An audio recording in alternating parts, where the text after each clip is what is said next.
YCP అధినేత మాజీ ముఖ్యమంత్రి వైఎస్ జగన్మోహన్ రెడ్డి మంగళవారం విశాఖ వెళ్తారు. విశాఖపట్నం తీరంలో ఇటీవల జరిగిన బోటు ప్రమాదంలో గల్లంతైనట్లు భావిస్తోన్న 6 మత్స్యకారుల కుటుంబాలను పరామర్శించేందుకు జగన్ ఈ నెల 14న విశాఖపట్నం చేరుకుంటారు. ప్రమాద బాధిత కుటుంబాలకు సంఘీభావం తెలియజేసి వారి పరిస్థితిని స్వయంగా తెలుసుకునేందుకు ఈ పర్యటన చేపడుతున్నట్లు పార్టీ వర్గాలు అంటున్నాయి. ఆయన పర్యటనకు అడ్డంకులు సృష్టించే దిశగా కూటమి ప్రభుత్వం పావులు కదుపుతోందని మాజీ మంత్రి పేర్ని నాని ఆరోపిస్తున్నారు.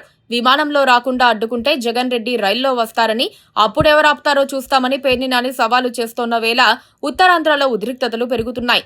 జగన్ వచ్చి బాధిత జాలర్ల కుటుంబాలను పరామర్శించేందుకు చేస్తున్న ఏర్పాట్లను వైసీపీ పర్యవేక్షిస్తోన్న వేళ వాళ్లంతా మొసలి కన్నీరు కార్చుతున్నారని టీడీపీ వర్గాలు ఎదురుదాడి చేస్తున్నాయి. జగన్ రెడ్డి, ఆయన వైసీపీ పార్టీ వ్యూహాత్మకంగానే వ్యవహరిస్తున్నాయి. జాలర్ల సామాజిక వర్గాల్లో జనసేన అధ్యక్షుడు పవన్ కళ్యాణ్ కు మంచి ఫాలోయింగ్ ఉందని వైసీపీ గుర్తించింది. వారి నుంచి మత్స్యకారుల మద్దతును తమ వైపుకు తిప్పుకునేందుకు ఇదో సదావకాశంగా వైసీపీ భావించింది.